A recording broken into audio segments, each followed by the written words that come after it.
Greetings and felicitations. Okay, here comes the first round. Boom. And Jeez, that was just boom. unnecessary. You kidding me? He can't be out of range? What? Greetings and felicitations, YouTube. Jarl the Appian Way here with another battle replay for you. But before I get into it, I want to make a couple of quick announcements. One, first of all, I'm on a huge push right now, trying to make it to 1,000 subscribers by the end of this month. It'll be a challenge. I've been about like 860. I've been fluctuating around there for the last week or two, and I really want to get that 140 subscriber push through to May. Okay, that's important to me. There's a surprise waiting at the end of it if I can do it. The other thing is that I have a tournament tomorrow. There's still opportunity for you to sign up for it. I currently don't have enough to actually make it a valid tournament. It's a 2v2 siege, mostly siege focused tournament, where if it's still tied after 2 battles, we'll go into a land battle for the round 3. And the details for how to register for that tournament, all you have to do is make sure you're a member of of Death's Total War multiplayer Discord server. Check out the tournament planning and registration and rules areas of that Discord, and you'll have all the details you need in order to participate. And that's going to be tomorrow on this channel, alright? Details on the Discord server. You just need one teammate, and you might be the winner. And there will even be a prize. Alright, now then, into this amazing replay. This is following up on my other multiplayer battles of this week, where I've been playing a lot of Dardania against Wipeout. Wipeout, for this battle, he's brought Ithaca. Let's talk about his army build first of all. He's brought an Archer Trickster hero on a chariot. I think he would have been better off with Archer Skirmisher, so he could actually use those abilities. But Wipeout also is known for losing his hero pretty quickly or taking a lot of damage. So he might have been thinking he'll lose his chariot and then he has access to all of these neat abilities once he's on foot. Possibly.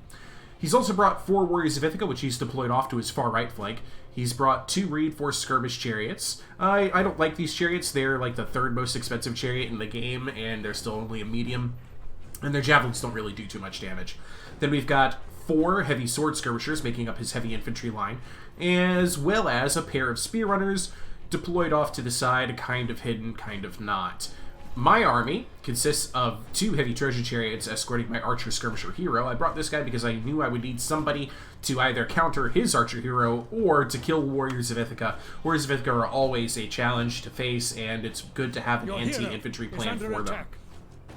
My heavy infantry lineup, I've been doing this all week. I think it's my new favorite selection for Dardania. 4 heavy Anatolian swords and 1 Dardanian defender. This equals exactly 4,400 funds. So that makes a 5 heavy infantry selection for Dardania, which is a good place to be in the 4,400 rule set. For medium infantry, and I do love this, I have brought, let's see here, 3 Anatolian swords and 3, that's right, renowned Dardanian sworn fighters. These are 900 funds chargers, with only 35 armor for a medium infantry unit, a bunch of morale, 42 speed, 40 melee attack, 28 melee defense, and 90 damage with 48 charge bonus. Now you might have noticed something. I have no light infantry. I have no mobs. I have no rabble. I have no expendable units. This time, what I felt like I wanted to explore was, do you even need mobs and rabble to win as Dardania? Can you maintain that same impact as the wide Dardanian spread army by just bringing cheap infantry that's kind of good? Well, let's find out. Ithaca is a lucky draw for me because not a lot of their infantry is very good, but then again, they also have one of the best infantry units in the game with the Warriors of Ithaca. Now, as you can see, I've been using my chariots to chase off the Archer Trickster hero. This plays into Ithaca's hand because he did have these spear runners waiting for me, and they've already dumped out some of their javelins to try and hurt my heavy Trojan chariots. Javelins is the moral of the story for this Ithaca army, from his chariots to his heavy infantry to his warriors to his light infantry. Everybody has javelins, and he's intending to use them to kill off as many of my expensive units as he can, and that is why these heavy Trojan chariots are taking so much damage right now. The reinforced skirmish chariots are just going to go ahead and waste their ammo into it. These light infantry, I go ahead and I push away with my heavy Trojan chariots, but as soon as I get close to the tree line, he turns around, and he's going to spend the rest of his javelin ammo into the backs of my heavy Trojan chariots as they retreat. I almost get a chance here to catch the Archer Trickster hero, and he just manages to squirrel around and then he catches my heavy chariots with his medium chariots and continues to pour on the javelins from the heavy sword skirmishers. So I do get the spear runners out in the open, though, so I'm going to go ahead and take this opportunity with my infantry to kind of run them over. Now, meanwhile, off in the distance, my opponent decided he wanted to move his Warriors of Ithaca around my flank, maybe try and get behind me, but he finds my infantry, and he immediately turns around and goes the other way. I, being worried that his Warriors of Ithaca will just jump my renowned Dardanian sword fighters, I also run away. Neither of us want this fight. I think that really would have gone in his favor if he had taken it. I'm going to go ahead and fall back just so I don't get caught. He's already moved his forces away. He has them hidden again, so I'm going to go ahead and keep my guys hidden and hide deeper into the tree line. Meanwhile, out here, as you can see, I've had to pull my heavy chariots out of the main battle, and I've used my heavy infantry to screen the medium chariots. They've taken a ton of damage for this encounter. As you see, some of my chariots are actually still stuck in here. One of them's actually shattered. One of my heavy Trojan chariots actually gets shattered from all of this, and his medium chariots are going to take a lot of damage here. These two models might actually get destroyed, even though there's a heavy, heavy javelin storm coming from the heavy sword skirmishers. Yeah, one of those chariot models popped. The other one is still stuck in here, though. Don't know if it'll get away. Out here, I managed to isolate his hero. I'm going to go ahead and pursue with one of my Anatolian swords, my archer skirmisher, my heavy Trojan chariots. He goes very wide, and he's wise in this because a hero in a chariot counts as large. It does not count as a chariot. So he's going to move his hero into the trees, which doesn't affect him as much as it affects my heavy Trojan chariots. So this unit's effectively escaped by going that far out wide.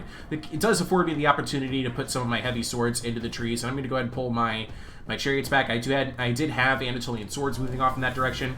I'm moving my renowned Dardanian sworn fighters up and around this hill. I don't get the opportunity to outflank my opponent because I was worried about these Warriors of Ithaca. Now this is really cool, alright? I've got to take a moment to talk about this. He had his sword skirmishers in this line, and I assaulted it. I gave attack orders onto the heavy sword skirmishers. And then what does he do? He then falls back. These are those heavy sword skirmishers. He pulls the heavy sword skirmishers back past his line of Warriors of Ithaca, and his Warriors of Ithaca catch my Dardanian defenders, my heavy Anatolian swords. This is actually a really, really smart call. The heavy sword skirmishers, they're one of the weaker heavy infantry units in the game. They are not going to do so well against other heavy infantry like Anatolian swords. So by falling back behind his Warriors of Ithaca, he's given his army the opportunity to pick the battles rather than me. And this all happened while I was focused elsewhere, on the hero, on my renowned Dardanian sworn fighters, on my out of position Anatolian swords, my chariots. I've got a lot of things out of position. He has a lot of things fairly well protected. So I'm going to use these two heavy Anatolian swords to kind of scout this out. Try and look for the spear runners because I know my swords will kill the spear runners. And if I can catch the hero, even better. I'd love to catch the hero. Now, these are Warriors of Ithaca engaged with, you know, a 2-to-1 odds against my Dardanian defenders. This is not great for me. I need to get some other forces up here. I need to use my hero to fire into these battles. I need to get this one heavy Anatolian sword into this fight because he has the opportunity now to outflank me. I've got 32 kills to my archer skirmisher hero. This is what I brought him for, to kill Warriors of Ithaca. So I start looking at the battlefield like this. I hold down the spacebar. I look to see where the line is weak, and that would be right here. So that's where I start targeting my fire. That's where I'm also going to put my renowned Dardanian sworn fighter. I'm going to have them charge this Warrior of Ithaca right in the center. He does put some of his heavy infantry out that way. I go ahead and I charge that. Here comes the charge. Boom. Big impact right away, but they might not do so well in the long term against Warriors of Ithaca. He does have a heavy sword skirmisher out here to the flank. I'm trying to find something to do with my remaining infantry. I do get these two Anatolian swords back over here. There's a heavy sword skirmisher out this way. This heavy Anatolian sword did catch up to those spear runners, but he does manage to outflank me, and he's bringing a heavy sword skirmisher to reinforce it. Using my Anatolian swords to chase the Archer Trickster hero back behind his line, and this affords me the opportunity to outflank, but he's wise to it. He pulls out his Warriors of Ithaca, and he's going to have them attack my medium infantry. I meet it with one unit, and I'm going to go ahead and pull this unit all the way around. As you can see, my battle against the chariots goes really well because my heavy infantry have the mass to stop medium chariots efficiently.